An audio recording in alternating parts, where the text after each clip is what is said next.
Good evening, all of you. On behalf of the Western India Regional Council, the Institute of Cost Accountants of India, I welcome all of you for the discussion on draft guidelines for advertisement for members in practice. Our today's speaker, CMA Dr. Ashish Prakash Thatte, sir. I welcome, sir. Also, I welcome our WRC chairman, CMA Mihir Vyas, sir, and request me, sir, to kindly address, please. Thank you, Bhujanka madam. Good evening, everyone. Good evening, Ashish Thatte, sir. Good evening, sir. This is a very important webinar. In our institute, anything new comes, our beloved Central Councillor Ashish Thatte is always with us. They always deliver very good sessions. Earlier, he was also involved in the MDP and other sessions. And these are very new things for the advertisement guideline. For practicing cost accountant, it is very important thing. And I really thankful to my CCM, my vice president and council colleagues. They have come with these new rules. And again, welcome Ashish Thatte sir, and thank you so much for providing your time. Thank you, sir. Uh, Now it's my pleasure to introduce our today's speaker, CMA Dr. Ashish Prakash Thatte, sir. He is a renowned cost and management accountant in the country. He started his career as a CMA in leading pharmaceutical manufacturing company Abbott India Limited. After winning first managing director award in the hands of managing director of company for exceptional performance, he decided to find himself in big world as a teaching professional. He worked as a professor in leading management institutions like Chetna and Indira Group of Institutions. He was associated as visiting faculty in management colleges like ITM, ICFAI, IFEEL, etc. He was also leading faculty in ICMA oral coaching and campus orientation program. He pioneered soft skill development program for budding and upcoming CMA professionals during the tenure at Mumbai. Also, he has completed his MCOM and cost accounting degrees before he joined corporates. After stepping into teacher's role, he successfully completed his studies for Doctor of Philosophy (PhD) from prestigious Symbiosis International Deemed University and never looked back. He is presently a partner in leading cost and management accounting firm Joshi Apte and Associates, specializes in cost audits, cost management, internal audits, designing MIS and valuation, etc. He is also insolvency professional and independent director. He is a popular for appearing on national and local television channels, expressing his views on income tax, GST and economic matters, etc. He also writes columns for local Marathi newspaper Lok Satta, which is quite popular. His scholarly articles are published by magazines across the country and the world. He was also a youngest chairman of Western India region of the Institute of Cost Accountants of India. Presently, he is a member of Central Council of the Institute of Cost Accountants of India for the term 2023 to 2027. He is also chairman of Sustainability Standard Board, Indirect Tax Committee and International Committee for the year 2025 to 2026. He is also member of Members Development Committee, MDC of Confederations of Asia Pacific Accountant CAPA from 2023 to 2027 and a member of Professional Accountants in Business Advisory Group of International Federation of Accountants IFAC for the year 2025 to 2027. Besides all his activities, he is a national and international level chess player and has won many medals for individual, team and country as well. He is also internationally rated chess player in India. I welcome sir. Also, this webinar is jointly with ICMAI-Thane chapter. I also welcome Ratnakar Deshpande sir, chairman of Thane chapter, and also Thank you, madam. request sir to kindly address the same, please. Yeah, respected Central Council member, respected Regional Council office bearers, and my fellow members, I sincerely thank WRC for giving us opportunity to co-host this webinar. this webinar topic is very important for all the practicing members because it is a newly introduced advertisement area which will impact in the long run to all the practicing members. So I request Ashish Satyadhar to continue the program. Thank you. Thank you, sir. Now I request Ashish sir to kindly start the session, please, sir. Thank you so much, madam. Thank you Thank you, so sir. much to um, Mihir Vyas sir, our chairman of Western India Regional Council, and also very thankful to Deshpande sir, Ratnakar Deshpande sir, who has been coordinating both of them for success of this program. Plus, also thankful to both the secretaries. Correct me if I'm wrong. That's the correct description of Arindam Goswami in WRC and Arunabha Saha sir in Thane chapter. So thanks to all of them, these guys plus Pujanka madam plus all WRC team for making this happen. We tried last Saturday at Thane chapter, but we were not successful because we thought that we'll do it immediately. We couldn't make it, but now we are doing it with WRC. So let's immediately go to the topic. So what I suggest is, I have a lot of information to share, which you will not see here written on this paper. But so that what we can do is we can actually see this draft council guidelines for advertisement in 2025 on the screen. And then we can go through those advertisement guidelines. And then we will discuss because as what it has been stated that it's a discussion on the draft guidelines. So I don't want to do just one-sided talking. I want all of you also to participate because it's quite interesting. You should feel quite different by reading these guidelines because that is something which is different. The things which we were not doing earlier or things which we were doing earlier but not showing that we were doing those, or maybe things which we were doing, we were not aware that this has been prohibited earlier. So all these things are there. All these scenarios will emerge. So my suggestion is to Pujanka madam, if you can share that file, if you have the Yes, file, sir. well and good. Yes, sir. Otherwise, I'll I'll for share. yeah, yeah. Please share the file Yes, sir. Yes. so that I can read through my notes and you can show it on the screen.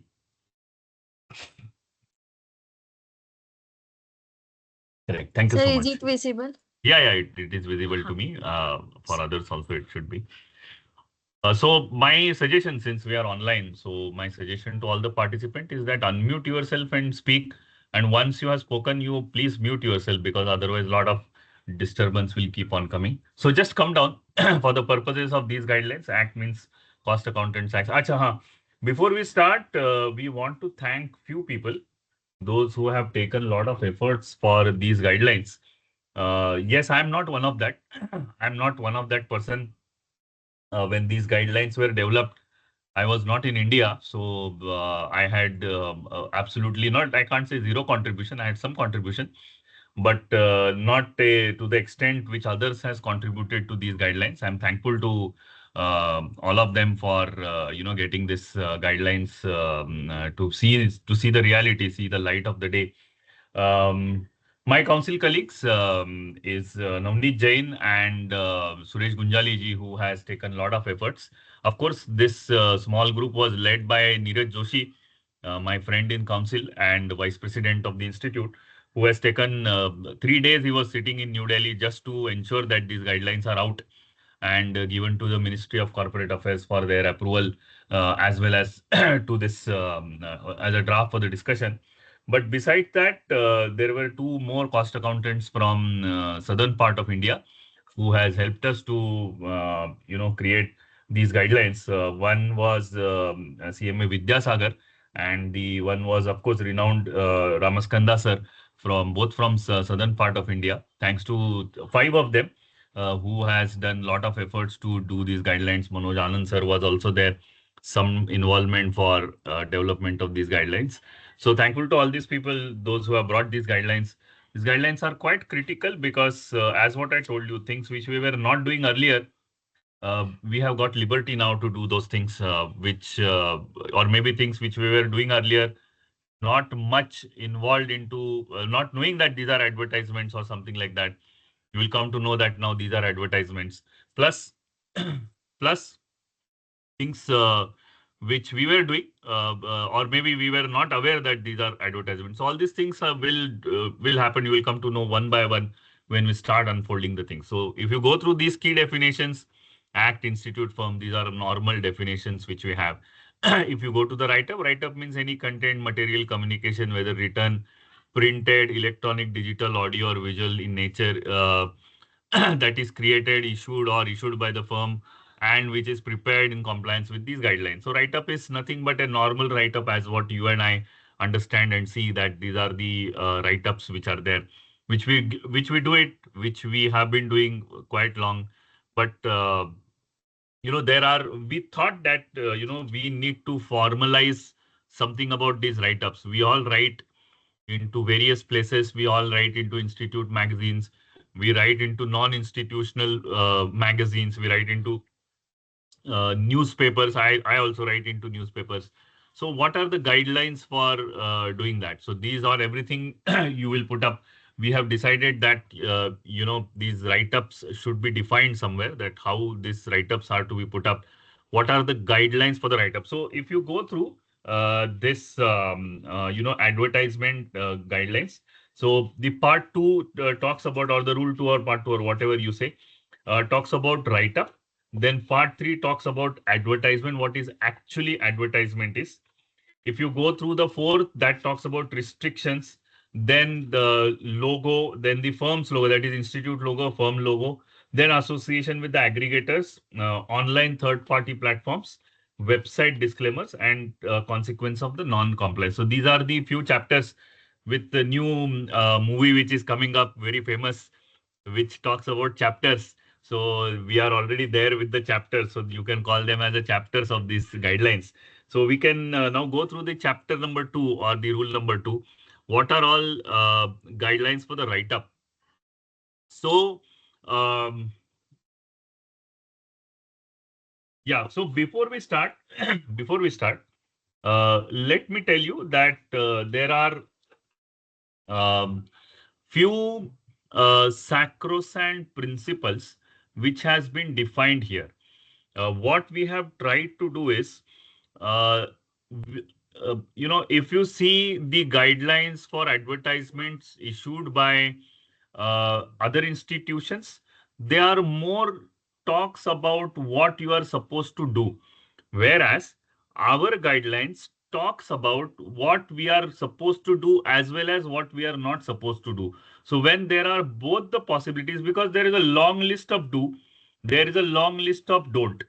So what we have decided finally, which is a universal principle internationally, as what ministry was also suggesting us, that these are the universal principles of advertisement all around the world, wherever you go. So what are all universal principles that we have tried to put up over there? So first foremost universal principle which talks about your all write-up should be honest.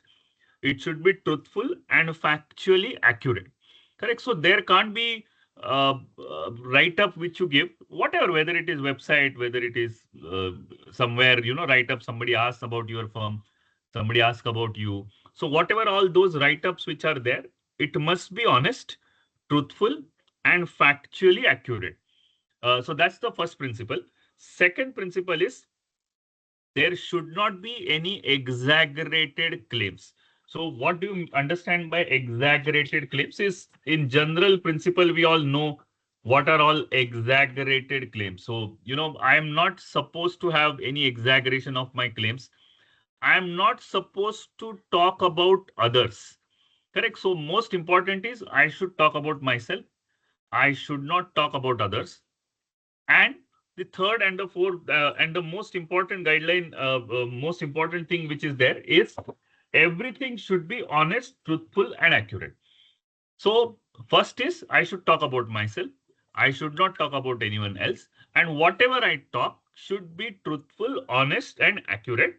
And you can always use these guidelines for any kind of MDP, which is the work which is to be done other than exclusivity of the cost accountants. So whenever there is an internal audit, these write-ups, these advertisements, this website, this whatever we have done, as in that, everything is open to you. You can, because you have to beat other professionals also. So there is lot of liberty which has been given for the areas which are non-exclusive areas. Wherever there are exclusive areas, we have little bit restrictions on those exclusive areas. But for non-exclusive areas, you are absolutely free to compete with the others with whatever might you have. You can definitely do the same. So we'll go point by point. What are all those points? So first point we have seen as it is accurate. Just go a little bit up, go one by one. Be honest and truthful as what we have seen. So there shall be no exaggerated claims for the services offered by the firm or qualification or experience of proprietor or any of the partner or employee or any other person associated with the firm. So with this, it reminds me of a few more things which we should be able to remember, because we want to close those things also before 31st of March. I'm expecting those rules also will come before 31st of March. Now I have also started working on that. One is networking rule, and second one is change of the name of the firm. These two rules we need to identify. Then merger and demerger also, because there are a lot of issues with the merger. So what we want is these three rules also should come out very soon, by 31st of March 2026. We should be at least coming out with the draft level of these rules. So remember, networking rules, merger, demerger, and change of the name. So these three rules will also come in no sooner time. Ministry is after us. There is a lot of pressure because other institutions are quite ahead in this. So we also have to reach to that level very soon, right? So coming back to the point, point number 3, it must not make any uh, disparaging references or unsubstantiated comparison to the work of others. So most important is, as what I told you, you talk about yourself. Don't exaggerate. You talk factual. You talk accurate.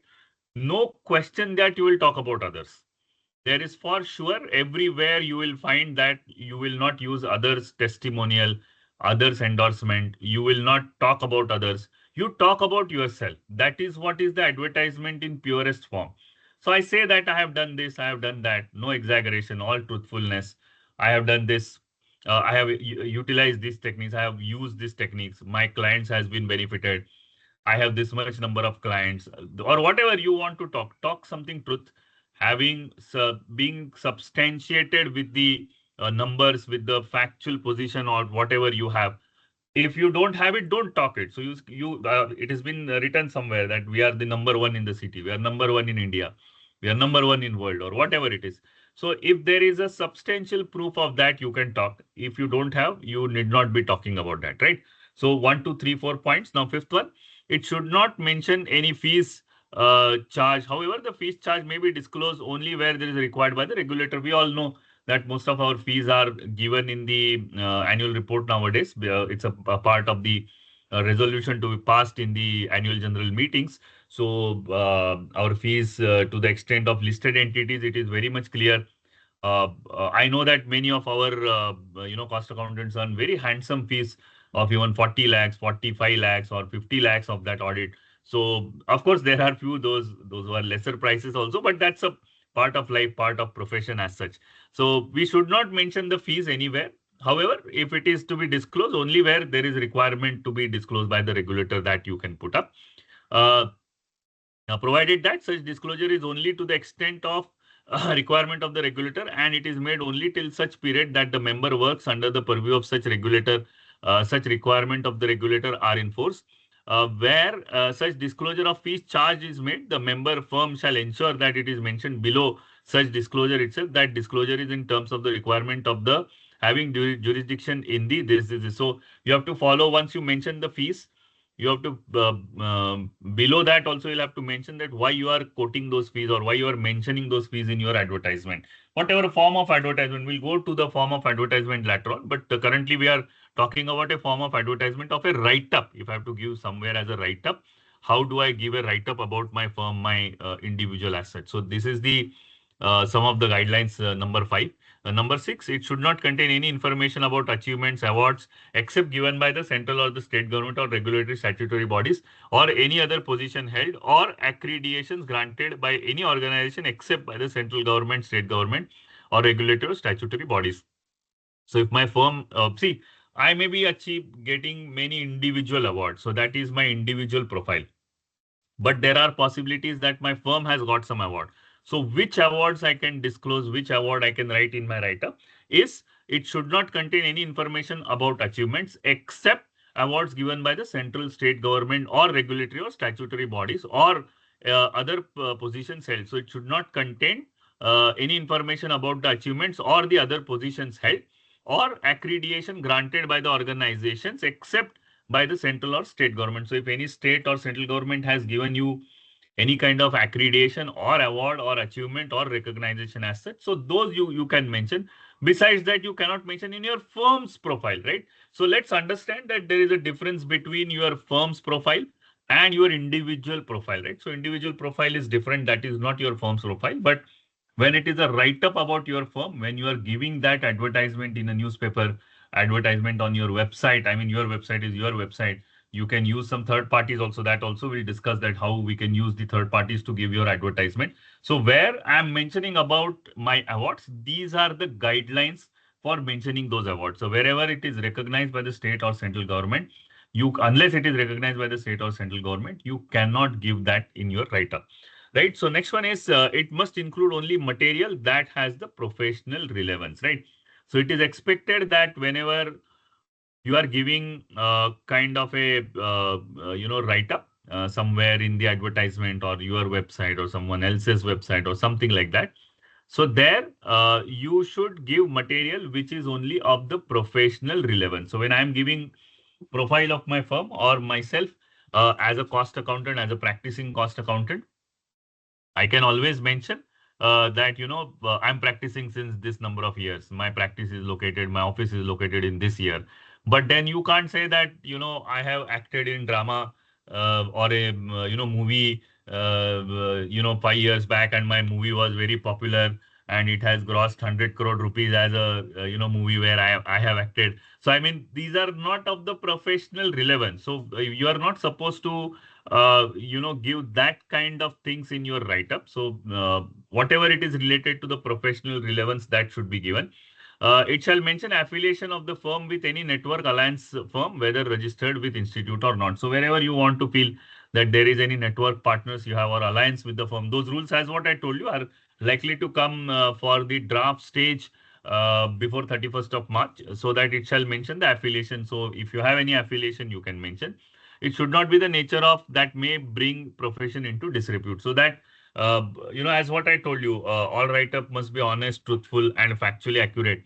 So when we are following this kind of principles, then it will not bring any disrepute to the institute or profession as such. So, one has to be very careful while giving the nature that may bring the profession into a disrepute. We must understand that what is disrepute. So, when you are talking about only yourself, when you are talking about your achievement, which are state government, central government recognized, you give your history, you talk about yourself. So that will never bring any disrepute to the profession. But if you start talking about others, to start comparing yourself with others in any of your write-ups, then you might fall into some of the problems, right? So it must not violative of the any provisions of the act and the rules framed thereunder, right? So you have to thorough with the rules and act which is there. So one has to be reading those rules and regulations. It has to fall within that. There are pretty good chances that once these are finalized, we will send it to the Ministry of Corporate Affairs for their publication into official gazette. Once it is published in the official gazette, or even prior to that as well, there are possibilities that will come up with the FAQs also, because these are quite borderline cases. There may be some borderline cases where you will not be able to understand that whether this is the professional misconduct or whether this is not the professional misconduct, and so on and so forth. So that should be, these FAQs should be able to help you. I think it will take a little bit backstage. Maybe after April it will come up, but most likely that yes, FAQs also we need to be issued on these council guidelines for the advertisement. Can you just go ahead? Yeah, I think that's all.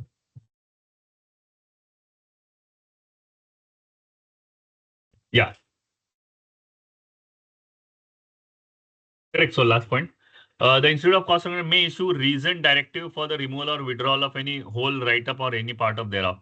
So there are possibilities that there may be few write-ups which are not passing the test of whatever is given in the write-up rules, or maybe you have written something about others and there is some complaint. Institute may undergo such situations, and institute reserve the right of asking you to remove those write-ups or withdrawal of those write-up or part thereof, and there has to be a reasoned directive. So institute can issue those reasoned directives. So you will not just get directive as it is that you remove this, but you will get directive which is reasoned in nature. So why this write-up needs to be removed from the website or some other places or whatever it is. So these can be removed by that way, right? So that ends the uh, general guidelines for the write-up. So if you have any questions or if you have any suggestions, you can ask. What is my suggestion is, see, we are discussing this. There may be some thoughts which may come up to you, which we have not discussed here, or maybe after our discussion, there is a difference of opinion, which I have some opinion, you may have some other opinion. Maybe two of you, three of you have some opinion or may not be in sync with each other. Whatever your thoughts, whatever you feel right or wrong or whatever it is, write it to the institute. We are here to gather those your thoughts, and then we want to make it more comprehensive, we want to make it more better for people. So when I was discussing with the vice president today morning, we had this discussion, even ministry had this discussion that why there are such a restrictive guidelines earlier, why you people were not having those guidelines earlier. What's harm in giving advertisement about myself? I don't, things boosting myself, etc., etc. So the thought process came that, our laws are quite old. They are 1959, 1949, 1980s laws which we have. So what is important to us that if you see the situation at that point in time, it was totally different. So, that time advertisement was limited to television commercial, or maybe some sponsorship to the seminars or to the newspaper, etc., where these advertisements were very costly, very difficult to give advertisements for the smaller firms.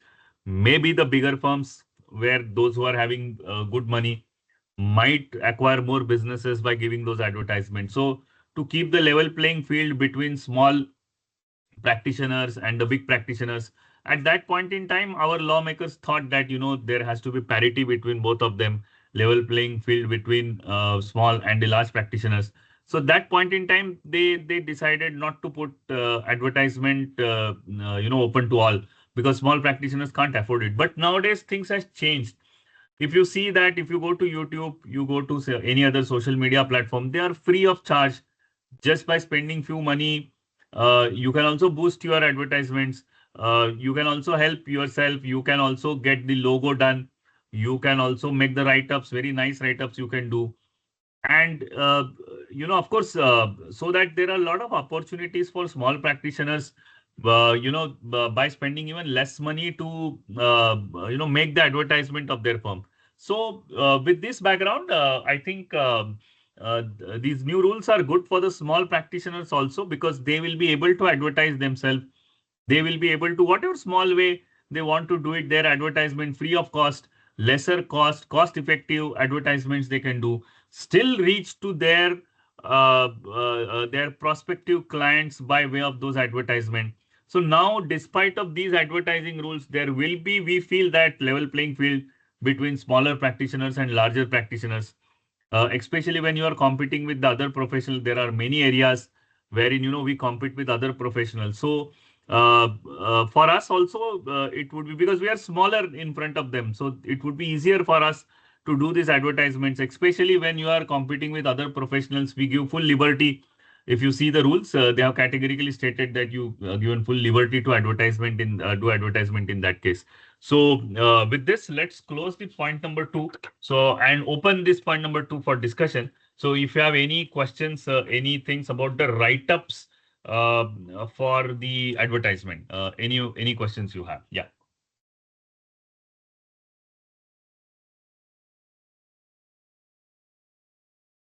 Hello? Hello? Hi, yes, madam. Yes. Yeah, Naina Manke here. I have Yes, one madam. question. When Yeah. we give a write-up or an article in a magazine, okay, can we use the logo of the institute? Yeah, so that has been mentioned ahead that how to use the Okay, logo of the institute. We'll come to that point. In okay, fact, if you go to logo, or if you go to page number 5 of this document, my suggestion that you go individually, don't go. Pujanka madam, you don't go. So everyone has this document either on the WhatsApp or maybe on the email or something like that. So if you go on to the page number 5, we will go to that later on once that comes. So you can use the logo of the institute provided that we follow certain guidelines of using the institute logo. And of okay, course, okay, thank you. let's understand that there are two differences in this. One is the logo of the institute and one is the emblem of the institute. So what you can see behind me is the one is the emblem and one is the logo. So wherever we have written CMA, ICMA, etc. So these are our this is our logo, correct? Whereas the other one is our emblem, which we are using since 1959. Now emblem is also approved and trademarked by the institute. Very soon you will also get notification of that trademark. So now it is you will be violating law if you use the emblem which is now registered with the trademark unless it is permitted by the council, which council of course will not permit any point in time. But logo is free. You can use logo anytime. Logo is meant for your usage, so you can definitely use, provided that we follow this guideline in point number 5. We'll come to that later on. Yeah. Anything Okay, else? okay, thank you. Thank you. Yeah.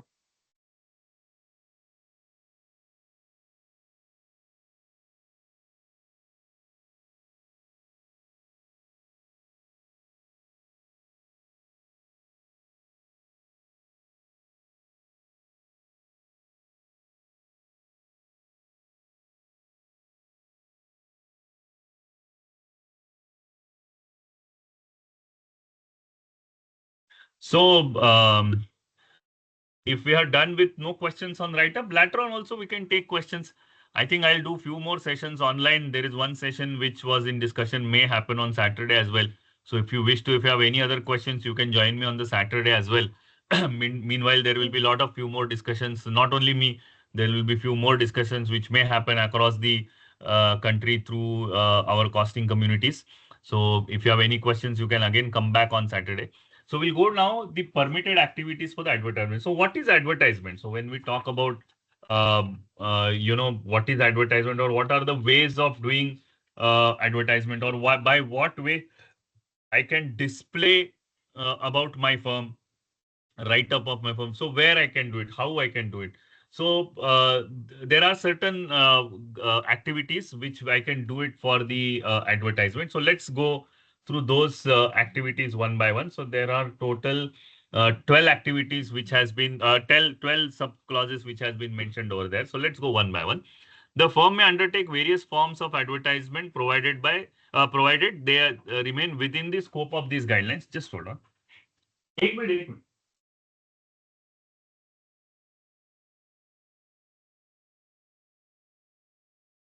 Sorry, I'm not little bit keeping well. Right. So firm may undertake various forms of advertisement provided that they remain within the scope of this guideline. So I can do advertisement within the scope of this guideline. So wherever I can make advertisement, let's see those guidelines first and then try to find out wherever I can make the advertisement. Firms may display the scope of their professional work on their website and may create visual identity in accordance with the guideline, right? Currently, uh, with the separate rules, we are allowed to maintain website. We all are maintaining our website. Most of us are maintaining website. Now you see, uh, earlier, if you ask me, 12 years back, 15 years back, 20 years back, when internet was new, Google was new, at that point in time, creating a website was a very tough job for all of us. Nowadays, I see advertisement in 99 rupees, you create your website. So if you see that businesses has changed all these years. So that is why we also feel that there has to be liberal policy in maintaining advertisement. There has to be liberal things which has been given to the people at large, that the way they are maintaining their websites, etc. So this has been given that firms may display the scope of their professional work on their website. So currently there are restrictions when you are maintaining website. There are restrictions on how do you maintain your website or what are the things to do. So those restrictions has been little bit lifted now. In case of that, the scope of their professional work you can mention, as what I told you, you can create your logo. All these things come later on, but that has been allowed in the website. So firms are permitted to showcase the location and decor of their workplace, including meeting rooms, and may display their firm's name, logo, or other approved identity markers on uniforms, office premises, stationery, equipment, and training material, website, social media handles. Now you see how vast we have thought about wherever you can make advertisement. So again, I'm telling you, if you see the first 3-4 points which I've told you, it has to be truthful. You talk about yourself, don't talk about any other person, and be restrictive within these guidelines. So once you follow that, sky is the limit for you. So when I'm talking about, how many of you have thought that there should be a t-shirt? Now we give t-shirt. I got at least 5-10 t-shirts of the institute logo since I'm CCM. I got it. I will not be surprised that after 5 years, 7 years, I will get the t-shirt of your firms with your firm logo, with your firm name, with your firm names which has been put up. So you have a firm name, you have your individual name. So your name has been put up behind. Your firm logo has been put up on the front of your t-shirt. You can print your what I can say, diaries. You can print your this one cup. So I'm using this cup. So this cup is simple cup. But then you can have your own put up your name over there, logo over there. You can maintain the stationery or some of the equipment, training materials, etc., with your logo, with your name. So much of liberty which has been given as compared to previously. You can always say that this is still not sufficient, we want more. Please wait for some time, maybe 10 years, 20 years down the line, there may be some changes. But currently this is what is being given. You might say that we all were doing this earlier. We have our uniforms, we have our markers, we have our stationery where we put our logo, we put our name.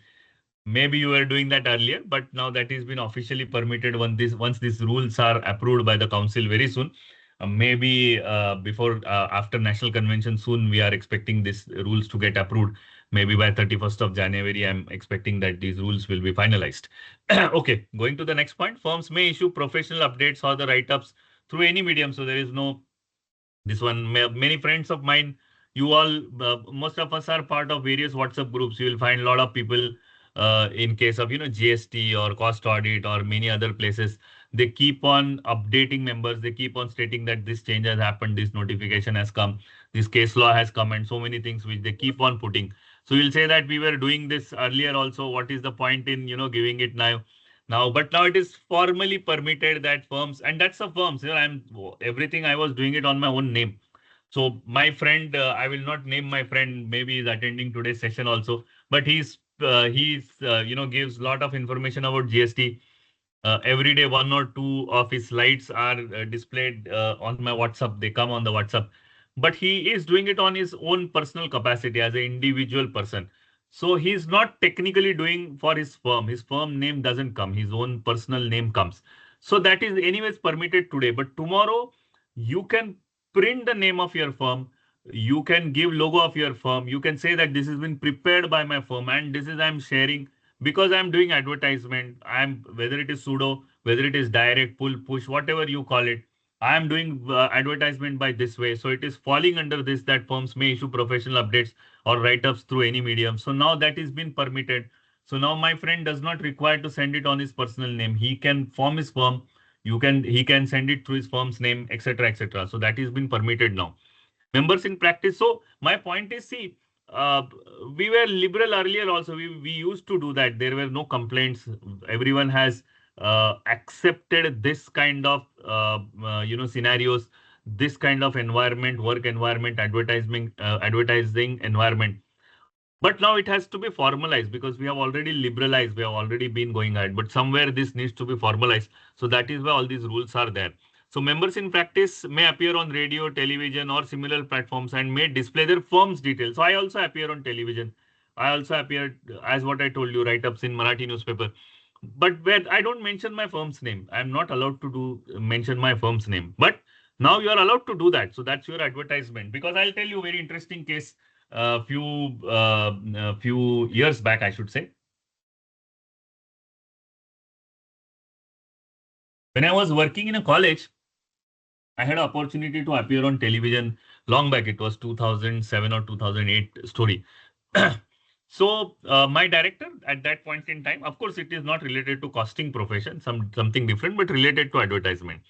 So my director told me that, you go and, you speak about our college. So I said, madam, that's not permitted. I'm appearing on my individual capacity. And, I can't speak about my college by that way that, make advertisement of my college.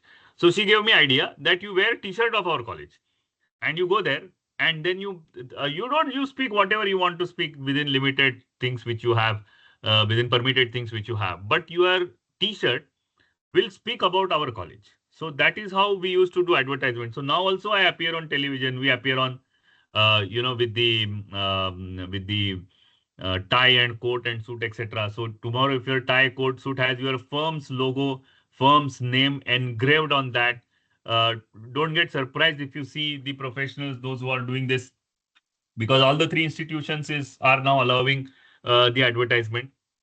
So we are going ahead. So don't get surprised if, like next time people with the coat or a tie having their logo engraved or name engraved on that, and they're appearing on television or they're appearing on some lecture. Today I'm appearing before you, Central Council member. Tomorrow, when my term ends after 1.5 years, I will not appear before you as in, this logo or this is something like that. Maybe I appear with my firm name or firm logo, etc. So that has been permitted. Once this is approved, that will get permitted by the law itself. So I can do so. But not today, of course. I'm appearing here as a Central Council member of the institute today, right? So you can do that, radio, television, similar platforms which are permitted to do so. So member in practice are also free to deliver lectures or speeches at the seminar, conferences, training program, workshop, conventions, or any other professional gathering organized by any forum, and may display their firm's details, right? So we never used to display our firm's details. So whenever I used to go, in the end, my contact details I used to give.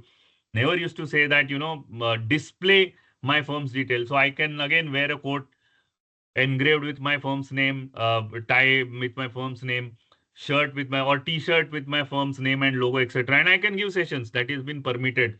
So which has been done. I mean, you will say that we are still 20 years behind as compared to any corporate or good corporate, maybe 30, 40 years behind. But still, since there were restrictions earlier, now we are going to remove those restrictions, right? So can you just scroll down? Yanka? Yeah. So 6. Oh, sorry. 7. Uh, Firms may organize their own professional seminars. Firm may organize their own professional seminar, conferences, workshop, and may also sponsor events, whether cultural, professional, or community-oriented, or participate in voluntary activities for the charitable organization. So everything we used to do it earlier, but that is on the individual capacity. Now my firm can actually spend money on organizing the seminar. My firm can actually spend money on organizing conference, workshop, etc. So, which was not permitted earlier. Now, when I'm doing that, I will make advertisement. I'll reach to the people. I'll say that wherever I'm reaching, so I can spend that money, and I can definitely, appear for those things which are there as what mentioned here. So, firms may use social media platforms such as Facebook, Instagram, LinkedIn, Twitter, YouTube, WeChat, Telegram, WhatsApp, or any other platform, a similar nature of professional communication for visibility. You can open your LinkedIn as in firm. I mean, officially you can open, maybe if there are few LinkedIn, few Facebook pages, but you don't know who is operating them, how they have been opened, this, that. You are free to use your logo, or, you can have control of those website, control of those web pages, etc. So you can always do that. That is permitted now openly. Yeah. So firms may display names of their clients and assignments they have handled in their write-up, subject to the prior written approval of the respective client. So your client should approve, should allow you to mention that, you can use your logo, or you can use this kind of services, whatever we have given you services, they have given you services, we have given them services. So these services can be put up as in terms of write-up. Once client has approved, we have no problems. Then firms may use the logos of the client, which they have served, provided such use is not permitted by any applicable law, and they hold valid appointment letters or the other documents evidencing their engagement for the professional services with those clients, and a written consent from their client, right? So all these things has to be there. So you can mention those on your websites. So firm may adopt pull as well as push technology for advertisement. However, for services which are exclusively reserved for cost accountant, now this is important point. I had been telling you that, wherever we are competing with the other professionals, you are free to do advertisement or whatever you want to do. When you are competing with cost accountant, there are little bit restrictions. So it comes from there. The firms may adopt pull as well as push technology for advertisement. However, for services which are exclusively reserved for cost accountants, only pull model is permitted. This will ensure that any person who wishes to locate the exclusive service of cost accountant firm should have access to the information only on the basis of specific pull requests, right? So there are two types of advertisement. One is a pull and one is a push. So push means you spend money. You say that, we are doing this, we are doing that. You sponsor events, this, that. So these kind of push advertisements which are there. But whereas when you are competing with the other cost accountants, there has to be only pull kind of advertisement. You can't still have restrictions on various other aspects. What are those? That also we'll see later on. So remember two things. One is in case of any other services other than cost accountants, you can always have push or pull. Whereas in case of exclusive services of cost accountants, we can only have the specific pull request. So when client reaches to you, you can reach to them. You can't reach to the clients for areas which are exclusively only for the cost accountants, right? So that's the difference between push and pull. And next one, last one, I think 12. Yeah, just hold on. Yeah, the social media handle, including website address of the firm, should be as near as possible to the firm's name registered with ICMAI, or name of the network alliance of the firms, whether registered with the institute or not, out of which the firm is a part of it. But it should not amount to soliciting client or professional work or advertising of professional attainments or the services, right? So why it has been mentioned? Because I can put the name of my firm as a RIL Limited, right? So we all know what RIL stands for. So then that is little bit inconvenient to this. There will be issues in future wherein, my firm's name is similar to ICMAI. My firm's name or my website address is similar to ICMAI, wherein, I can have my own website speaks about my advertisement, my attainments, which are very nearer to the ICMAI, III, or maybe IICMAI or something like that, or ICCMAI, ICMMAI, or whatever it is. And then, there will be problems for you, as what this clause categorically mentioned, that social media handle, including website address of the firm, should be as near as possible to the firm name. So you have to ensure that this firm name, because when institute approves the firm name, they ensure that it is not ICMAI, RIL, ICI, ICSA, or something like MCA, whatever it is, whatever names you think that as such, which are resemble with something else as such, right? So these are all rules, or these are all restrictions, or whatever you call it as, which are related to the activities permitted for the advertisement. So if you have any questions on this, you can ask.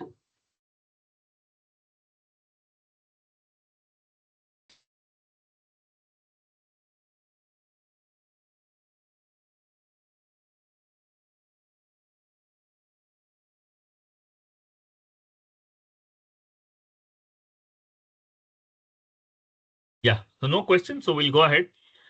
Restrictions on the write-up and the advertisement. As what I told you, truthful about you, talk about you, don't talk about others. If you follow these 2-3 basic principles, you are free to do advertisement within these basic principles. Don't try to challenge these principles. Remain within limited to these principles. So that is something which is important for the advertisement. So restrictions on the write-up and advertisement. So if you see point number 2, we had general guidelines for the write-ups. Then we have permitted activities for advertisement. Now we have restrictions on the write-ups and advertisement. So first we have seen what are permitted. Now we are seeing the restrictions also. So principally, I told you what has to happen. And now we are talking about certain restrictions, do's and don'ts, right? So what are don'ts? It must not contain any false, misleading, indecent, sensational, or otherwise inappropriate content that may bring disrepute to the profession or to the institute.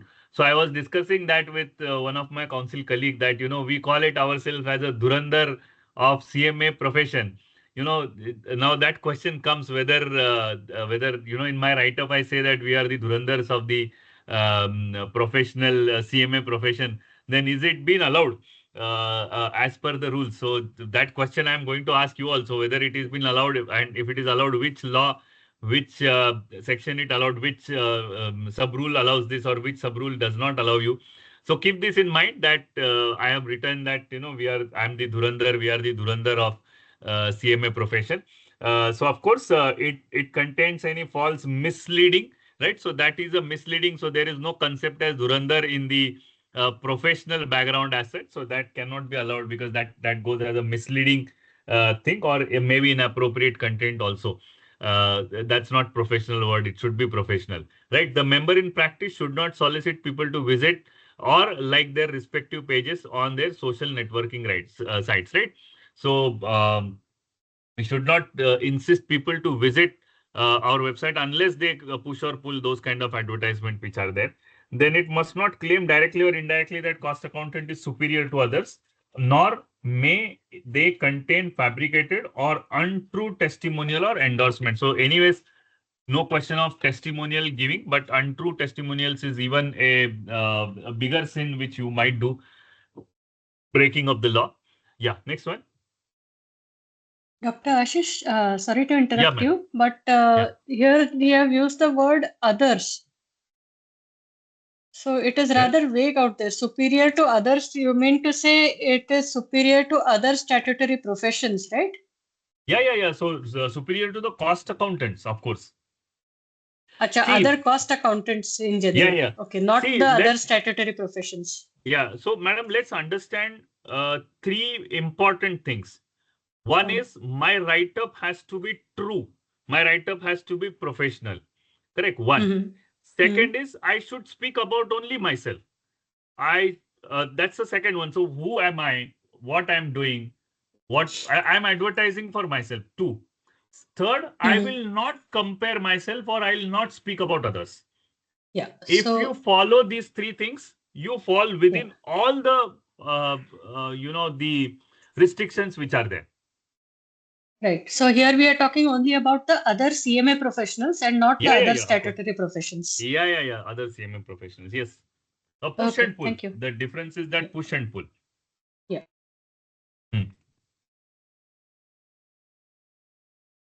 Right. So coming to the point number 4, members in practice must not refer them using expressions such as we are the specialist, we are the expert, and must not present their services as being of the higher quality than those provided by the profession. So once you say, we are specialist, we are expert, then that comes as a comparison with the others.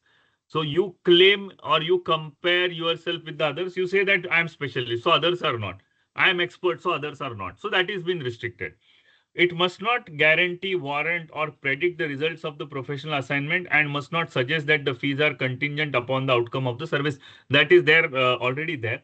Or the fees will be waived if the desired result is not achieved. It must not mention past results in the manner that implies guarantees of the future outcome. So these are all very normal for understanding. It must not mention past result in a manner that implies guarantee for the future outcomes, right? So whatever past results I have given is no guarantee of future, we all know. So it should not imply or it should not impress upon the reader that whatever are my past result, that gives guarantee of my future outcomes. Whatever work you have been doing in that. This must not be designed to unduly please. Hello. Ashish, there I have another question here on point number 4. Members in practice should not use the word expressions, specialist or expert, and must not present their services as being higher. That and must not is fine, but the word specialist and expression, while you're describing a statutory service, there I suppose it is okay not to compare the complete CMA professional service with somebody else's CMA professional service. But when you're describing a non-statutory niche area of practice, I think this restriction would be a little too much. Neni, you're talking about which point? Hello. Point number 4, members in practice must not refer to themselves using expressions such as specialist or expert. Correct. Yeah, so here it is okay if you don't describe yourself as a whole, as a CMA as a whole. Correct. But if you're describing a particular niche area which is non-statutory, and you use the word specialist or expert, I think this means that is allowed. It is only referring to complete service. That is allowed. Yes, yes. Because I am not competing only with the cost accounting professionals, but I am, talking about the in general whatever I am doing. The point is, I'll tell you, I'll go one step ahead, and I'll tell you what is there in the mind of Ministry of Corporate Affairs. See, they want to create MDPs. All these exercises we have been doing quite fast because they are after us. Because we have to remain in business, we have to show, and they're with us. The point is they have realized that, though we have been doing restrictive practices as compared to the other professionals, but we have maintained our quality. We have not degraded or we have not diluted our quality as others might have, because there's a lot of business others have, we don't have. So, they are of the opinion that we should have MDPs and we all should come together and our services should be provided to the clients at large, not only in India, but also abroad. So having said this, they have, ideally, they have model for like MDPs to be created, wherein you have non-statutory work, which you will take. Similar to that, I'm not exactly describing what, don't go on my exact description, but there will be firms who are restricted only to the statutory work. So they have clear thing in their mind, whether within firm, within MDP or out two separate entities altogether. So when it comes to a consulting MDP, we call it as a consulting MDP and a statutory firm. So when it comes to a consulting MDP, you are free to do anything. In case of advertisement is that, because what is happening today is the consulting MDPs, including some of the countries which I know, statutory firms also has the funding. They can raise the funds through investors. So what they are doing, once investor invests the money, he invests the money on your good potential and your advertisement potential, because he wants to advertise, he wants his return, he wants his whatever percentage he wants to take it from you, he wants to take it.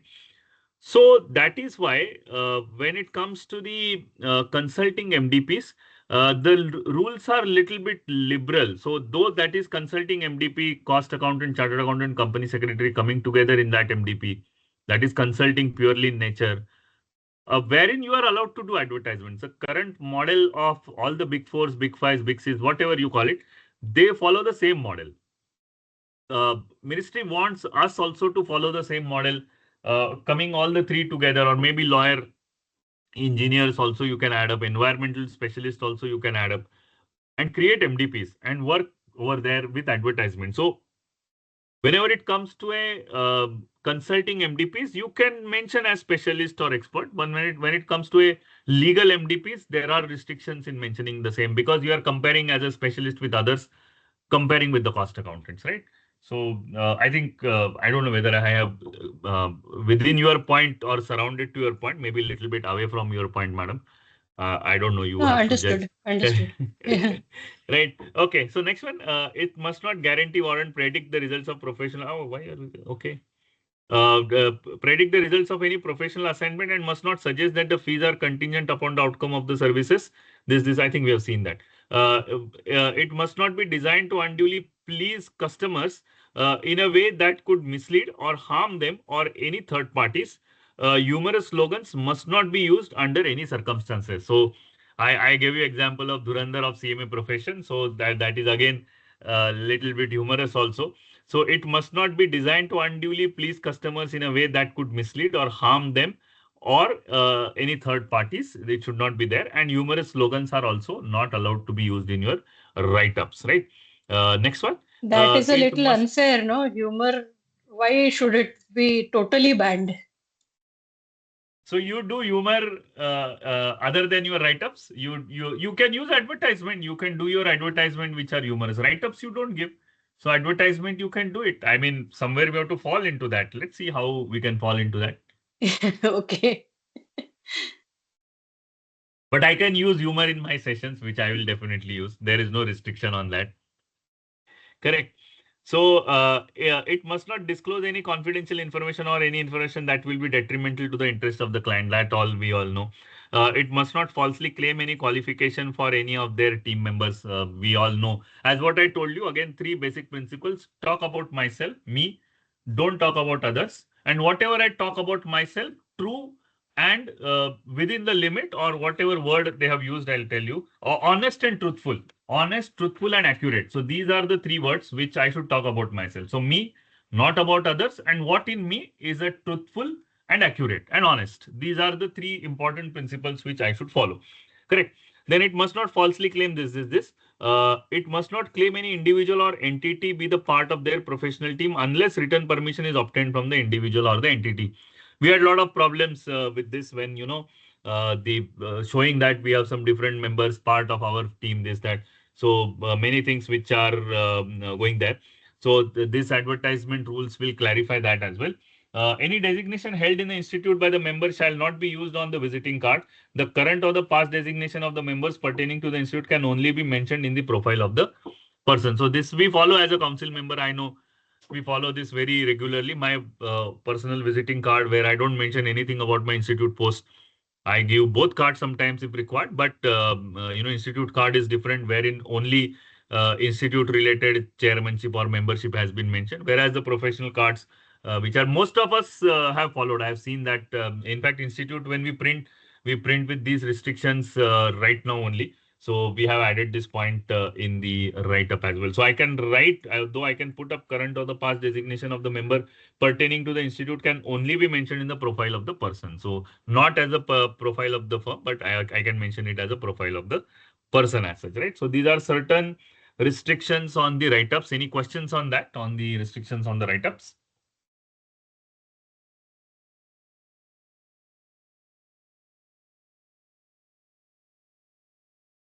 Correct. So we can go ahead. So guidelines Sir, for the use of, yeah. hello. Yes, Sir, Manish. I'm Manthan, CMA Oh, sorry, finalist. sir. Yeah. Yes, Manthan. Sir, in 4th chapter, 4th point, there is a restriction on term specialist and expert. Correct. In my past role, I was coordinating with SAP consultant and one of the plant where I was responsible to implement the ERP. So these software companies are now using the terms subject matter experts and specialist to introduce a subject matter expert to their client for implementation service.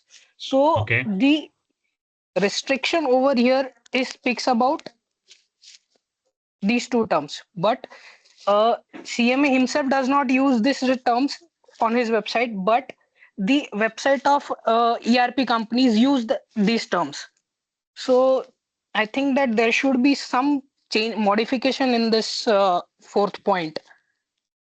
Correct. So, Manthan, see, there is no restriction on others, whatever they call me. Correct. So, Okay. in their website, see, that's beyond my control. If XYZ company, ERP service provider, I am practicing cost accountant and I am giving my services to them also, they can claim that we have expert of cost accounting who works with us. So it is their website which is beyond my control. I am not soliciting my clients. They are soliciting their clients. So they are soliciting their clients means they have some rules. So now since they are company registered under Companies Act, they have no rules. We have rules. So whatever they have mentioned in their website, their write-up, their advertisement is beyond my control. I hope that Yes. was your question, Manthan. Yes, sir, that was my question. And SAP and Zoho are coming with the Correct. vertical where they are bringing us on board for subject matter experts for implementation services. So Yes, this yes. was my point, because You should go tell them that you mention us as an expert, because you are on their website. You are not. These are restrictions for me. These are not restrictions for others. What they talk about me. okay, okay, sir. Thank you, sir. Yeah. Thank you. Any more questions? Correct. So we go to the next one, guidelines for the use of logo of the institute, right? That question came earlier also. What about the logo of the institute? Only the members of the institute are allowed to permitted to use the designated logo of them, but they are prohibited from using the emblem of this. As what I told you, behind me, you can see whatever written as a CMA, that is our logo.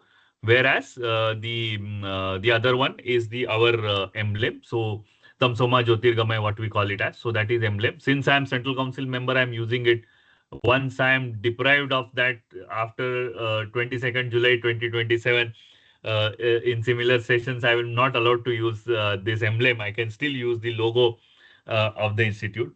Correct. The logo of the institute may be displayed on the websites of the firm as well as on the letterhead, visiting card, office stationery, name boards, and any other branding material, whether print or electronic form. Currently, we are doing that. For some or other rules, we have been allowed to do that. The logo shall not be altered, modified, distorted, or integrated into any other logo or the design element. So you can see it also here on the left hand side, we have emblem. On the right hand side, you have CMA logo. We have given specifications of the logo. This logo is freely available on the institute website. You can use that, whatever is given in the institute website. I'll tell you my personal experience that, I have given some logo to be printed on the, my visiting card. I have lost 1,000 rupees because of that, more than 1,000 rupees, I guess, because that gentleman printed a very wrong logo of the institute, wrong logo of ICMA. I have to return him back that visiting cards, the paid damages also to him, that why you have printed this. He was crying. I said, okay, fine, you take some 1,000 rupees, you are lost. You should not end up in the losses, leave it. But he has printed very wrong logo of the institute, which I cannot use. Forget about me being Central Council member, but any person who is the member of the institute can't use that kind of a logo. He has printed that kind of a logo. So I'm not allowed to alter, modify, or distort or integrate this logo with something else. That has been restrictive for the usage of the logo. Application of logo must not create any perception that the institute endorses quality, standard, utility, or assurance of services provided by the firm. So that has been prohibited. The institute, so application of logo means you can say ICMA, so ICMA, so something like that. This is the logo which says that I am the best quality or something like that. So that is to be that is been prohibited as per point number 4.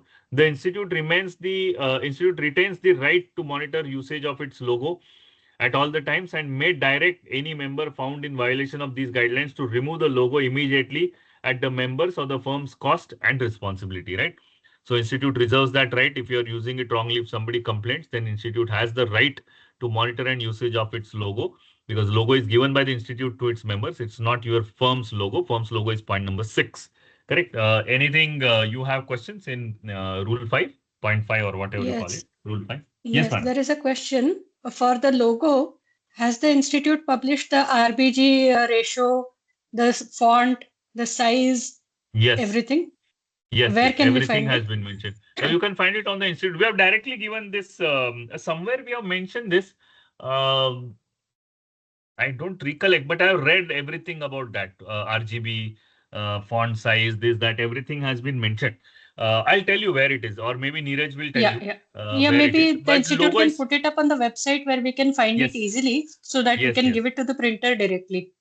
Correct. And we have directly a logo. You can go to the institute website, just right click on the logo and you will get the logo downloaded. It's as simple as it is. Even WRC takes that logo. Many chapters also take that logo. So I Yeah, don't think you require e-publishing that is okay, RGB. but if you want to print it, no, you have to Yes, give those details to the yes, printer. yes, yes. Correct, correct, correct, correct. So I'll tell this that it should be freely available on the institute. By easily available, it's available somewhere. I don't recollect now, but it's available somewhere. I have seen that. Correct. Any more questions? Yeah, now comes most important part. Sir, I have That one is, question. yeah. Can I ask? Yes, sir. Yeah, yeah, of course, sir. Sir, see, when you enter practice, say, as a cost auditor or the normal practice areas available, you form a firm like, say, I'll take your name, say, Ashish Thatte and Associates or Ashish Thatte and Company like that. And you register the firm in that name. But later on, suppose over the years you develop expertise in particular area, like for example SAP consulting, and you are only doing SAP consulting full time. So then this Ashish Thatte and Associates does not convey any specialization of yours, like you are a specialized ERP consultant like that. So in that case, is it possible to tweak your firm's name like Ashish Thatte and Associates bracket ERP consulting or something? Is it possible? And how do you convey the meaning that how do you convey your specialization? So that's my question, sir. Correct. Very good question. I mean, very interesting case. There are two, three ways of doing that. One is that's what I told you that we are going to come up with merger, demerger, networking, and change of the firm name, wherein we'll consider this point because currently we are talking about only change of the firm's name. The point which you have raised has been raised a lot somewhere where I can't tell you where it has been raised. But we interchangeably we use ampersand and two normal three letters and, or maybe associates we call ASSO ASO. So these problems are there. Institute has already issued that restrictions on how to use significant or insignificant changes in your firm name. That's a different issue. You're talking about SAP specialization, ERP specialization, etc. So in that change of the firm name, if that happens, if that comes, Ashish Satya and Associates in bracket ERP consultant, can I put that, so specialist of ERP or something like that, which is non-competing with cost accountants. So we'll definitely think about this. This is not a bad idea. But you are definitely allowed to put that in the write-up, if not in the firm's name. Whatever name you have, Ashish Satya and Company, you are not allowed to put as a ERP specialist. But since it is non-competing with the cost accountants, you can always put that in your write-up. So you are free to do that write-up. Three principles. Again, I'll repeat. It has to be true. It has to be truthful. It has to be appropriate. It has to be speaking about myself. So one is truth, one is only speak about myself, and third one, don't speak about others. So if you follow these three things in your write-up, you can talk anything about ERP. You can give some specialized of ERP modules, this, that, etc., etc. Or otherwise, when you are talking about this, why do you need COP? I mean, that's my personal opinion. If you are really doing good at the ERP specialization, give up the COP and open your own company and work with that company. So you are free to do your This is advertisement. exactly my question was in an Correct. indirect way, that whether that is what is advised to drop the COP at that point Absolutely, of time. absolutely. Because that will give you, see, even though we are opening up the advertisement tools, they are still restrictive in nature. Still, you can't do advertisement as what been done by any other entity in the world except the cost accountant, chartered accountant, company secretaries. We are still restricted by a lot of activities. So because we are professionals, we are mouth to mouth publicity. We can't be like advertisement, like companies do that, Hindustan Unilever or any other big larger companies, you take it. So they are free. I mean, they spend money like a water in their advertisement. So you are doing SAP, ERP consulting, you can open your company and there is no limit for that. Give up this. I mean, I'm very happy that, if you're doing that much of consultancy, anybody giving up COP for that purpose, joining your own company, that's very good. That's very nice. Okay, one more question, sir. Yes, sir. There are a lot of, there may not be lot, but there are sometimes exhibitions which are happening, like an accounting exhibition, where people are coming and displaying their accounting services or fintech services. So, are you allowed to participate in such exhibitions? Exhibitions. Yeah, you are allowed to participate into those exhibitions under, tell you which clause. It is not very popular, but there are sometimes exhibitions which do happen, say accounting world exhibition or No, I'll tell you where this exhibition exhibition comes. or I'll tell you, I'll give yeah. it totally beyond your limit example. Um, you know, I know many countries wherein cost accounting is not well developed. No, that's the idea of this rules. Cost accounting is not well developed. They want cost accountants. They don't have. Our countries have. They don't have. So, you can be in lookout for the programs by those accounting institutions in that country. So you take, say, example of Philippines, right? So in Philippines, there is a need of cost accountants, or Indonesia, where I had gone. So I've understood that there is a lot of requirement of cost accountants. They are good manufacturing country, but they don't have specialized cost accountants. So they take services of accountants. There within accountant, they are cost accountants. Cost accountants within that accountant. I see my firm has the potential to reach there. How can I reach there? I can't go and sit there. So I have to do advertisement. So how can I do advertisement? I can reach to the unreached only when, I put up some stall wherein, their local accounting institute has put up some conference, and they are allowed to put up the stall. So where I am putting my stall? Why this Deloitte, KPMG, E&Y, they are putting their stalls? Why? Because they are companies. They are doing it currently. They are not restricted by the CMA laws, ICI law, ICSI law. They are doing it. We are not able to do that. We are able to do that because if you just see mail which has been received by most of you regarding advertisement to be given in the institute souvenir by paying some money, this, that. So this is one time which we have allowed. So tomorrow, if institute thinks that, they have this national convention at Coimbatore, and they have some kind of advertisement stall, I will not be surprised that once these advertisement rules are approved, I'll put my stall in national convention. I'll put a stall in regional convention. Yes, it is very much allowed. So wherever, yeah. So here it has been mentioned. Go to para 3. It is there in activities 7. for advertisement. Yeah. Para 3, go to 6 and 7. 6 and 7. Huh. So members in practice are also free to deliver lectures, speeches at seminar, conference, training, this, any other professional gathering organized by any forum, and may display their firm's details, right? So that's the idea. It's a very good point actually, which you have put up about exhibition. See, again, maybe it is not given somewhere as an exhibition explicitly, but it's a good point that I'll discuss with Neeraj also, Vice President, that, somewhere if we can put up the exhibition related matter as well. So that will clarify. So you can do advertisement at the ICI program. ICI program is on 31st of January at New Delhi, 30th January at New Delhi. They have a large program, but we are not allowed to do advertisement because we are restricted by our law. They are doing their advertisement because for one time they are allowed to do that in WOFA. We are not allowed to do that, but we are allowed to do advertisement in NCMAC, that is Coimbatore program. We can do so. So once these restrictions are removed, you can do there also, they can do here also. So I think that should be there. But exhibition, definitely, it's a very good point. Somewhere if somebody is reading, I don't know, Mihir or somebody, we have to write this to the council stating that somewhere we have to clarify the exhibition rules as well. Okay. It is not explicitly given here as what Madam told.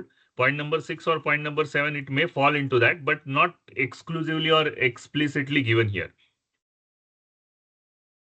Okay. Thank you, sir.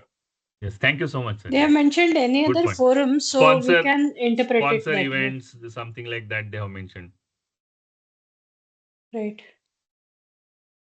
May also sponsor events, whether cultural, professional, or community oriented, or participate in voluntary activities for the charitable organization. So, sponsor events is what you can say that I'm sponsoring this event by way of putting my stall.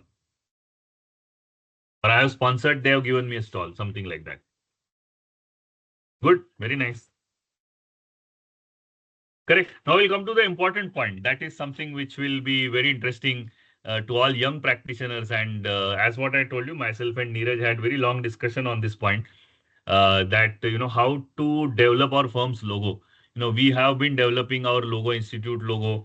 We have been developing logos for the others. Nowadays, with the inclusion of AI, you can develop logos in a maybe fraction of second. You can ask AI that how to develop the logo, or what should be my logo suggestions. Then he will give you 100 suggestions that this should be your logo. So firm may design their own firm's logo. The firm must ensure that the logo reflects principle, professionalism, and dignity of the CMA profession, right? So last week I've seen the movie, so that movie is still in my mind. So if you develop a logo which is having a lot of blood or something like that, that doesn't depict as the principles of professionalism and dignity of CMA profession, but definitely you can develop the logo which is having professionalism or dignity of CMA profession. That should be there. So you can develop your own logo. The point is you can develop your own logo. The firm's logo must not be used in continuation with or placed above institute's logo, and it must not be designed in a manner that creates impression of a single combined logo, right? That is something which is important. So you have to remember that there will be more FAQs on the logo, I feel, because we have been permitting to use your own logo, create your own logo. But whether you can use the CMA's word or this, that ICMA words, or maybe how whatever we have been featuring as a tick mark and then ICMA or something like that, whether you can design your logo which is very similar to that. This point categorically says that you can't combine both the logos. Both logos should be shown separately. The firm must comply with all applicable ethical standards and any additional principles prescribed by the institute from time to time. The design of the logo must also adhere to the provisions of the Act and other relevant laws. The institute bears no responsibility for any legal or other consequences arising from the design or the use of the firm's logo. Now, this is the point wherein a lot of discussion had taken place, as what Neeraj was also mentioning, that institute actually says that we are not responsible. You do whatever with your logo. The point is, any institution for that matter, I'm not saying others are capable, but any institution for that matter is not in a position to check how you have developed your logo, or what are the contents of your logo, or whatever it is. It's a self-disciplinary mechanism. So whatever has been written in the rules, we are expecting that you will follow that. Institute, of course, reserve the right to take down the logo, this, that. But it is expected that you will develop that, and that is why the I don't know where is that point. That is why we want that your logo to be registered with the authorities, so that once it is registered with the authorities, authorities will take care of its legal consequences. So what are all legal consequences? So, authorities might say there are rules. So, for example, I'll tell you that you should not use the word India. You should not use the tricolor in your logo. So these are normal, and there are many thousand restrictions on your logo. So let them take that headache. They have been doing this job for day and night to approve your logo. So let the third party, let the institute, let the government officials approve your logo. Then you come to the institute that government has approved it. You please approve it. So then we will approve it. So the point is, then we will see that whether it is having any conflict with the other logos, this, that institute logo, something like that. So we have been little bit, taking away our responsibilities. Institute bears no responsibility for any legal consequences. You develop a logo having tricolor. Institute bears no responsibility. So it is your responsibility. That logo, you have been using for some reason. You have been caught. Somebody has put a case against you for using the logo with resemblance with their logo. So that is your responsibility. Institute has no responsibilities on that. The institute merely providing enabling provisions, and members may use their firm logo at their discretion, subject to compliance with these guidelines, right? the firm must not use the logo or emblem of the institute as a part of firm's logo. So nowhere it should come as an emblem or the ICMA logo as such. The firm must not use institute vision statement, mission statement in full or part as part of the firm's logo. The firm's logo must be registered with the appropriate government authority, the point which I was telling you. Subsequently, the logo shall be approved by the institute. The firm may use the logo only after receiving written approval from the institute. So you can have first point is you have to get it registered with the proper government authority, and then you come to institute for its approval. But if you ask me, 20 years back, 30 years back, developing logo was tough. You need to have some kind of marketing experts, software experts. Even that time were required to develop your logo. Like what Madam was telling, what is RGB, what are their color combination, what is their size, this that. Everywhere there were a lot of issues when developing a logo. Nowadays, logo development is hardly matter of fraction of seconds. You can just put it in AI and you get your logo. So under such liberal conditions, no point in restricting firms from developing their own logo. That's your identity. You should maintain your identity. You should develop your identity. Let companies see that these are the logos of the cost accountants. And then, we want that to get registered with the authorities also. So that gives a different weightage to the profession altogether. And that is what we want as an institution to, encourage firms to do your logos and this, that, which has become even less costlier nowadays. So that's why it has been permitted. Correct. Any questions on this logo, firm logo?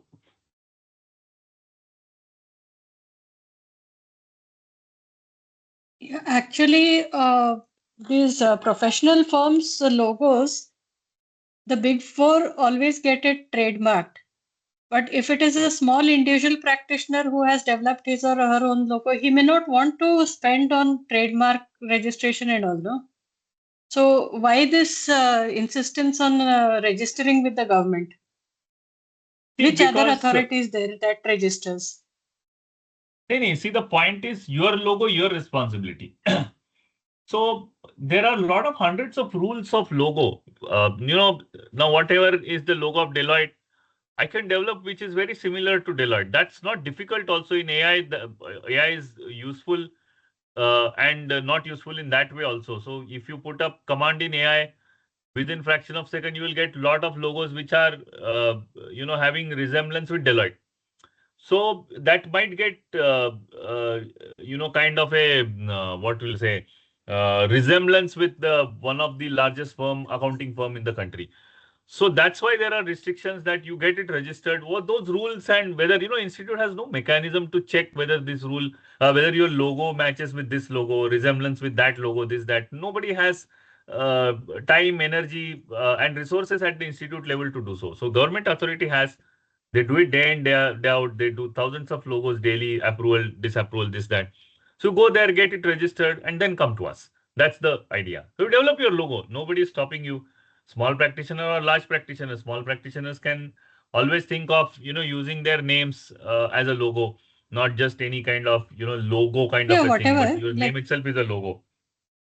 Yes, accepted. That is fine. But then making it compulsory to register trademarks is a little too much, I believe. Yeah. If you are already denying responsibility for the whatever infringement, that is fine.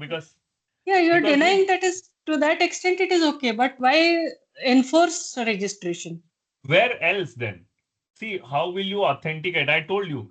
If I want to you need not insist on this kind of authentication. No, it is the responsibility of the member. If he gets sued by some company for infringement, then you suspend him. I need not suspend him. That's his responsibility. I can only direct him to take down the logo. Correct. The logo which is not registered, I can't claim anything on that. Correct. You can suspend him for acting beyond the code. That's okay. Because here you are stating that it has. Yes, correct. Yeah. So, but see, once it comes through the government authorities, that is more authenticated. As what I told you, they see day in, day out, thousands of logos. whether they are matching with each other, whether whatever rules they have. I told you simple two there rules, is a tricolor long. and Agreed. That is a long process and it is expensive. So it is not fair to the small practitioners to go through all that. we'll think about this. Good feedback. We'll think about this. Can we negotiate with the government authorities to reduce the cost? Or maybe, whether this kind of restrictive conditions, can we have some relaxation to these restrictive conditions? Let's see.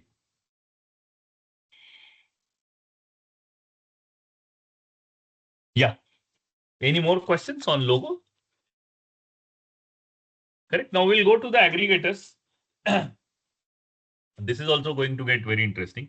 The firms are prohibited from listing their services on aggregator website or any other similar platform. Firms must not enter into any form of association with the aggregators operating online platforms that facilitate services or assignments involving certification or attestation, whether or not such services fall exclusively within the domain of the cost accountant. So we have been strictly prohibiting getting yourself registered with the aggregator website. So I was telling a few people a few days back, I was going through this one latest aggregator called as a Shobit.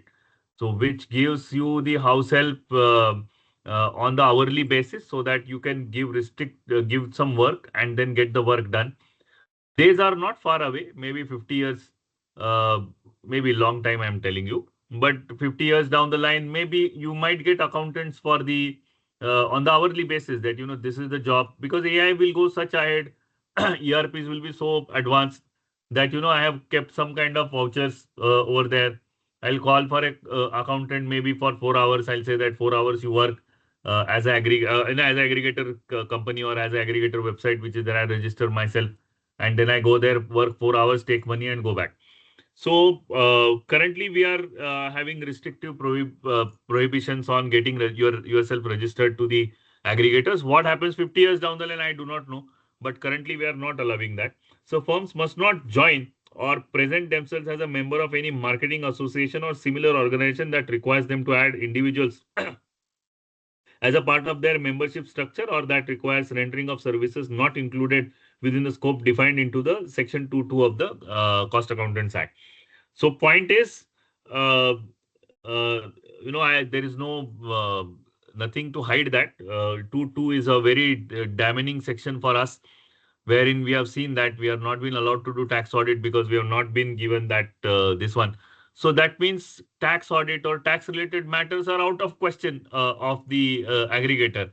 So we are restricting only for the section 2.2 services which has been provided by the cost accountants. If it is not there, you can register yourself as the tax practitioner with some aggregator and you can get the work done. So because that's not there in the 2.2, right? So you can think of that, but not as a practicing cost accountant. As a MDP or the consulting, you can do that, which has been permitted to do, because these rules are for practicing cost accountant, not for the MDP consulting as such, right? The firms must also refrain from associating with or appearing to associate with any network system, whether paid or unpaid, based on referral mechanism that enable members to exchange or share the client referral. That's all we are doing even right now. Any questions on this aggregator association like that? Yes, there is a question. There is a very fine line of difference between aggregator, directory service provider, and being empaneled with any institution. So that clarity needs to be brought into this clause. Mm-hmm. Madam, you write to this one as a reply to this. We'll definitely think. I understood. We know that there are some gaps in this, and aggregator or association something. So you bring that to our notice by email. We'll definitely take a look at that. Surely. I know there are few more problems which I don't want to discuss here, but these require some kind of refinement. I agree. Sir, I would like to bring one more thing to notice. Yeah. Sir, I'm Manthan, and there are various aggregator in India as well, like Institute of Industrial Development. They have one vertical, join us as a consultant, where they are giving CA, CMA, CS the opportunity to build their client base. So, and the same way it's for like hourly basis or timely basis over a call consultation. And there are many means there are many then another aggregator within the India, there is Quico Pro, which provides you to create a subscription model for various consultancy of finance domain. So this point means as I am student, so I am just giving the information. But I have came across many such platforms which are providing the opportunity to all the three professional equally. So aggregator point should be elaborated or liberated more, because other two institutes are using it very oftenly to provide their services.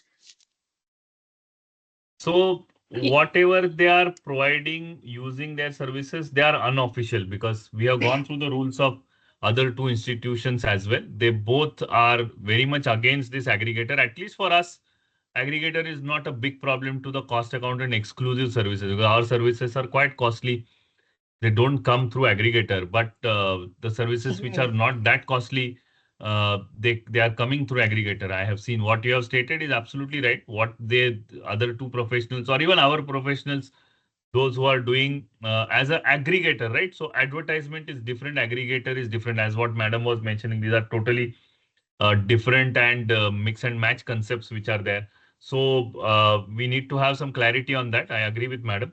And for you, those who are doing those, I mean, they are definitely violating the principles. You should rethink about whatever they are doing.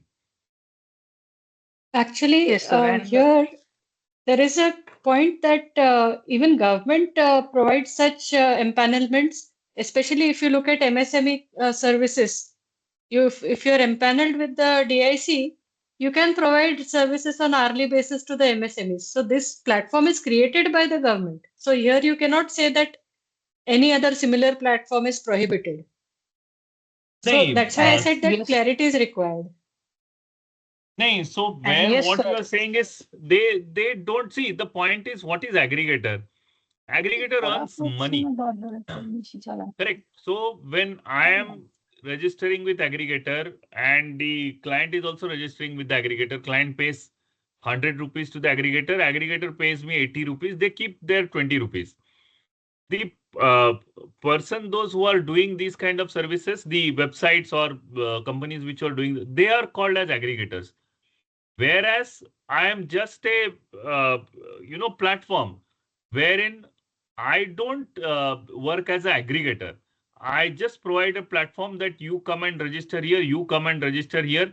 Let them search your name, you search their name, and whatever happens next, I am not responsible. So, like matrimonial site, wherein, No, the. even they charge a platform fee. It may नहीं, not be exactly a नहीं, proportion नहीं, of so your revenue. नहीं, so see, they take commission. They charge for their services which they provide for the registration. So you search your. They are not push and pull. So from there, they are pulling and they are pushing to you. They are not doing that. So they are aggregators. Like Amazon. So Amazon says that you register with us, then you push and pull. I think I might not have given the correct example as Amazon. Maybe Shopit or all these are aggregators, or maybe what Manthan was mentioning about, those are aggregators wherein Correct. they Those take are the work and they give aggregators. it to the work. Whereas I have just created a website where I am doing nothing. It's just a website. You come and register. I'm charging you for registration. So they are not aggregators. Correct. So they are That's advertisement. what They are I'm saying, write-ups. that or any other similar platforms. They are mentioning platforms also. That's why I said this requires proper definition, proper wording. Okay, I agree with you. We were under that impression that once you say aggregator, we all know what is the meaning of aggregator. It's not, should not be confusing at all. But that's okay. I fully agree. Somewhere we have to give that explanation, maybe if that is required, if that is confusing. Uh, and sir, one more thing I would like to highlight. Yes, Manthan. Many aggregator are providing the platform where consultant can create video or conduct seminar on weekly basis. The business is here, changing. Business keeps on changing. so the I have idea of two platform. One is the Institute of Industrial Development of India. It is a platform created by again UP government, most probably, if I am not wrong.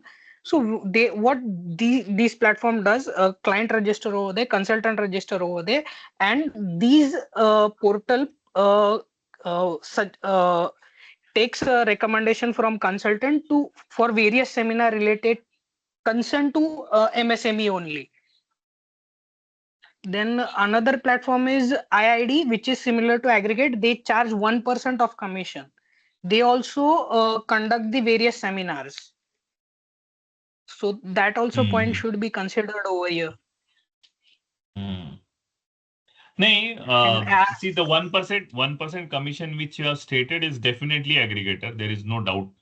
Then, but the other yes, one but which you have stated, I am allowed to do videos, I am allowed to do seminars. They are just providing platform. They are not aggregators. So what madam is saying is aggregator website or any other similar platform. So you have to understand that, that is the similar platform. So platform which is like a aggregator.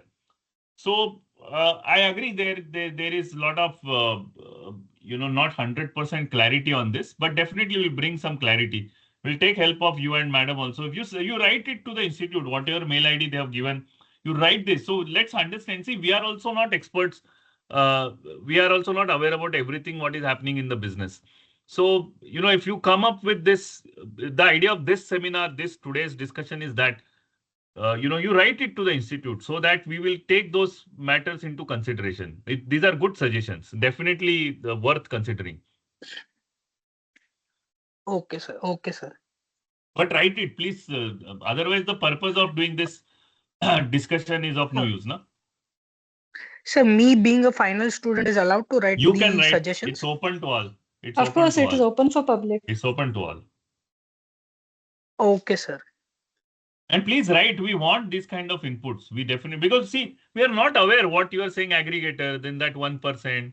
I mean, we have clear concept, aggregator or a platform wherein I can register advertisement, this, that, or aggregator who pulls the work, give it to me, charge money, commission. But there are in betweens also. So how to identify that? How, we segregate that? What is to be done? So all these things are there. Yes. Definitely you're right. Yeah.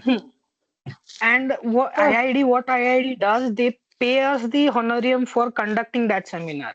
They do all the marketing, whatever seminar we are suggesting, they do marketing and they provide honorarium to us also.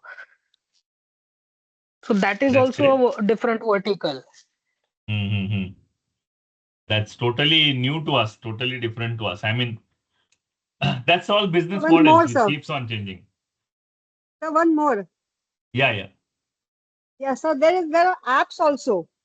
You have to Apps also, register on correct? their apps. Yes, long and short assignments, there is an app.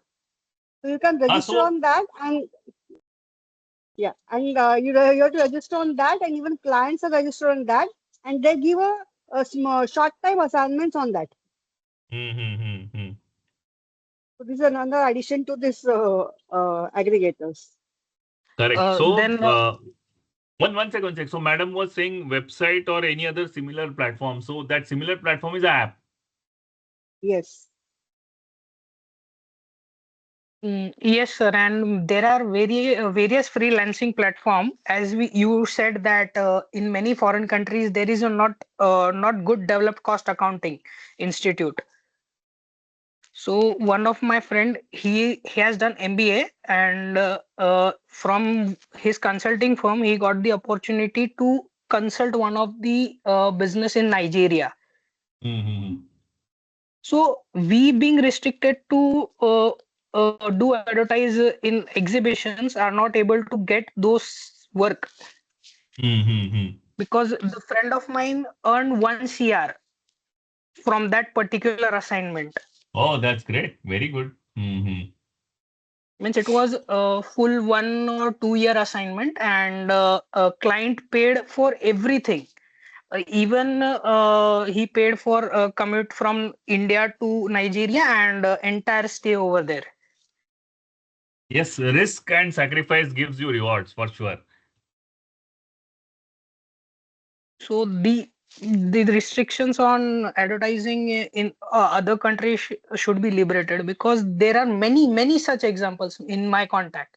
One of my senior colleague from past organization, he discontinued his job, went in consulting firm. He got the opportunity in African nations, and he also earned handsome amount of money by providing consulting for costing itself and not being a CMA. Correct. ठीक है ना, that's good. So any other questions on aggregate, because we are running short of time. We were supposed to do 7 to 8. We are already 9, 8:50 rather. So you write all these things. We need, that's the purpose of today's session. We need that. Correct. So we'll go ahead. Yes. Online third-party platform. Many organizations have established their own websites and social media platform for the providing advisory and consultant. The point which most of no service other than consulting and advisory services shall be rendered through such websites or social media platform. Further, the website or social media platform shall not display the contact details of the concerned cost accountant, nor shall it contain any material that advertises, highlights, or promotes the professional achievement, status, or credential of cost accountant, except for a simple statement indicating that they are cost accountant. Name of cost accountant firms with the suffix cost accountant shall not be permitted to be displayed on such platform. So again, point is, you are not supposed to do that. Indicating that the name of the cost accountant firms with the suffix cost accountant shall not be permitted. So this is for the MDPs, which we are planning to do it, which ministry wants to develop. So these are mainly for those purposes, not for the cost accountants, the aggregator, in between aggregator, the advertisers or something like that. So these might get covered into this online third-party platforms. This is what we feel.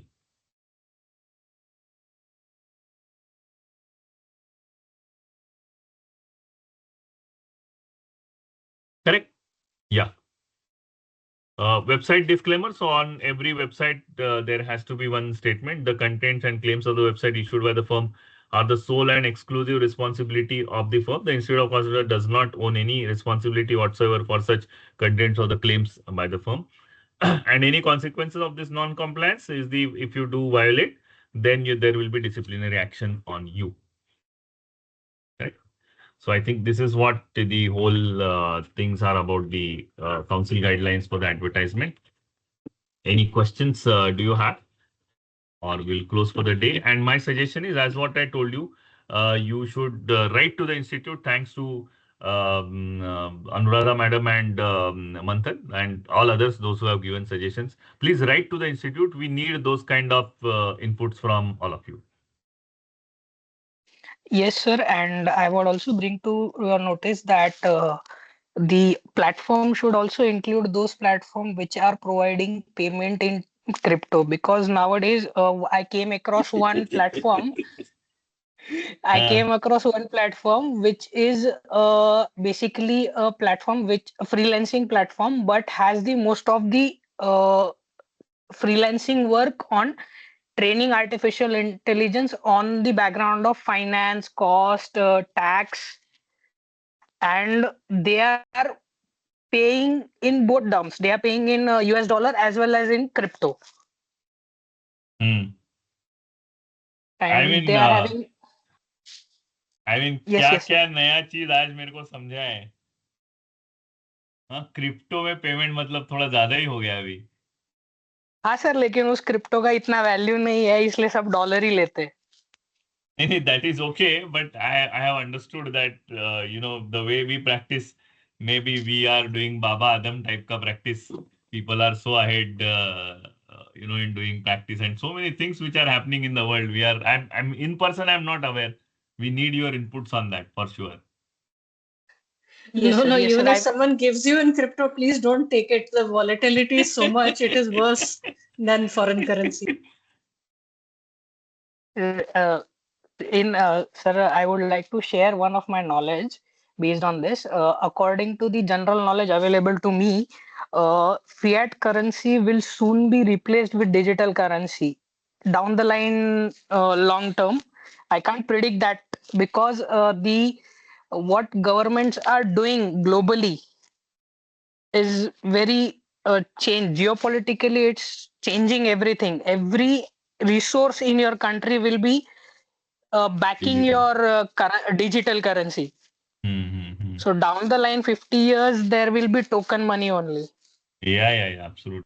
Yeah, I but have just done my digital currency is debit different, card. crypto is different. Nee, Yeah, no. I have done my debit card, which is a virtual debit card. I don't possess the actual debit card nowadays. I told you know that the China has a system of palm payments. You do a payment through a palm. You need not be forget about even using the phone. You just put a palm and your payment will be done. Your palm is registered with the bank. So I mean, technology is changing so fast. There is no end for that, whether it is crypto, money, dollar, or whatever it is. So there is no end for that. I mean, it will keep on changing, and in future also it will keep on changing for sure. Right. Anything else as we can discuss because we are already overshooting time by at least 1 hour. So let's Yes. try to close now. My phone number is Yeah. available to all of you. Email ID is available to all of you. You can call up anytime so that we can discuss in person if you wish to, so that we can end this session at least for now. Thank you. Thank you so much to all of you for patient listening. As what I told you, to all those who are speaking and non-speaking also, please write to Institute if you have any doubts, any questions, any suggestion. If you feel that anything is wrong, comma is wrong, dot is wrong, space is wrong, even you mentioned that, we want even that kind of feedback. We want to make this document as a perfect, so that we'll consider everything, our standards, guidance note, etc. We have done a lot of efforts on that earlier. So these are the rules also wherein we need to take the efforts. The suggestions by our members are most welcome. To a smallest even suggestion, we are taking into account and will discuss thoroughly whatever is the even small suggestion which you have been given to us. Thank you so much to all of you. Thanks to WRC. Thanks to my own Thane chapter for giving me this opportunity to speak today. Thank you. Thank you, sir. Good night. Thank you, Good sir. night. Now, officially close the session now. Thank you, Priyanka. Thank you, sir. Thanks all the participants for participating, and thank you to Ashish sir for the wonderful session. Now we will officially conclude the session. Thank you. Thank you.